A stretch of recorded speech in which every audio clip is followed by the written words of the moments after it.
motivational speaker and entrepreneur, Shane Feldman. The founder of Count Me In, a global brand that has impacted more than 10 million people worldwide. He's been featured by Dr. Oz, Larry King, Forbes, and People magazine. Recognized by the White House and the United Nations for his achievements in community leadership.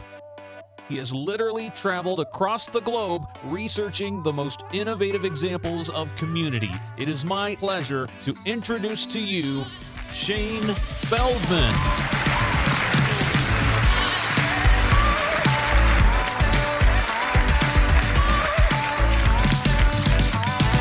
Hello, NAF Nation! It is such an honor to be here. NAF Nation, let me ask you, are you ready to take your community, your work, your life to the next level? Are you ready? When you think of the future, what do you feel? Anyone feel nervous, confused, intimidated, maybe a little scared? Well, this gentleman's hand shot right up. He's terrified. It's going to be okay, sir. I promise. We'll get through this together. He's right, though. You know, we are. We're living in some scary times. You want to hear about a scary time? I was invited to a baby shower. So I thought back to my childhood and how excited I got to pick a book off my bookshelf for my mom and I to read at night.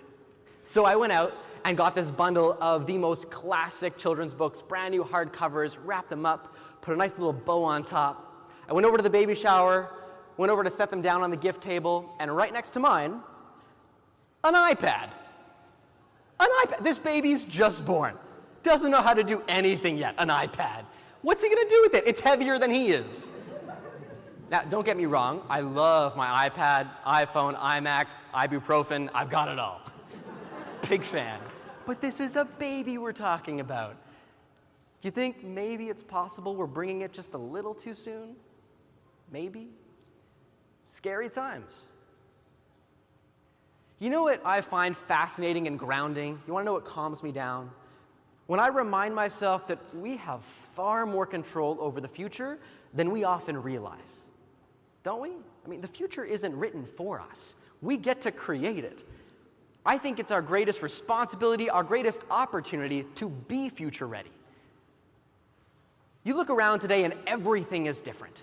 Things are changing at a dizzying speed and everything is instant.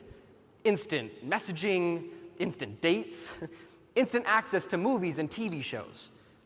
When I was little, all I remember were instant noodles. That was it. That was innovation. But not anymore. Innovation has taken on a whole new chapter. For example, who in this room is on Tinder, Bumble, Grindr, JDate, Christian Mingle? You don't have to wait till Friday night to meet someone at the bar. You just swipe. Anytime, day or night. You don't have to wait a week to watch the next episode. You can binge an entire season in one day. And we've all done it. Right? This instant culture may have started with my generation, the younger millennials, Gen Yers, but it has seeped out into every other generation now too. Nobody's safe. It's like a disease. Don't get me wrong, I do not think technology is a disease. I actually think it's awesome. The access we have to information and opportunity today is unprecedented. It feels like anything is possible, doesn't it? And when I say anything, I mean anything. Never mind self-driving cars. Just before I came out here, I got a text from my 85-year-old grandmother that included emojis and animated confetti. Right? I know. And while that's awesome, I realized it didn't feel the same as receiving a handwritten card from her. And it definitely didn't feel the same as sitting across the table from each other. An emoji can't hug us. An emoji can't shake our hand or look into our eyes. And it can't replace those feelings. Now, I love technology. I mean, of course, look at me. I was born in the early 90s. I've been surrounded by tech for half my life, but we are all surrounded by the digital era now. All of us. We're all waiting for that next phone to be announced, for that next great app to be released. And I think technology is great. Digital is great. We should celebrate it, use it as the tool that it is. But without the foundation of our relationships with each other offline, we lose the meaning.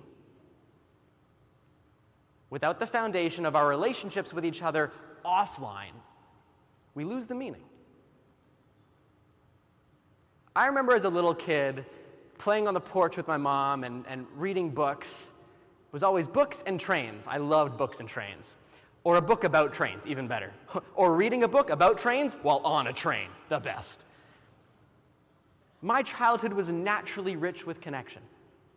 My earliest memories were on that porch playing and reading with my mom. There was no computer around. Nobody was holding a phone in their hand. That's why I thought to bring books to the baby shower and not an iPad. We all want to feel connected. As human beings, we are hardwired for connection. We want to feel like we're part of something bigger than ourselves. People don't just want to be told great stories. We want to feel part of a great story, don't we? That starts with community. Who here in this room believes they are a community builder? Awesome, 3 of you. Well, in less than an hour, my goal is to have every single person in this convention center raise their hand. Regardless of your role or title, I want to help you reimagine yourself as a chief community builder, because that is what will truly future-proof our organization. I'm a little obsessed with community. Truly, I'm very obsessed with community. As the CEO of Count Me In, I've watched one of the largest millennial movements form before my eyes over the past 10 years. 10 million people now spread across 104 countries. I've had the privilege to work with some of the world's most dynamic brands, Fortune 100 companies, and I've actually researched community leadership on the ground in 20 countries. And across it all, what I have found is that when organizations focus on community building, results are measurable. And it's always easy to pick out the ones that don't. So, NAF Nation, let me ask you, are you ready to take your community, your work, your life to the next level? Are you ready? Then let's do this.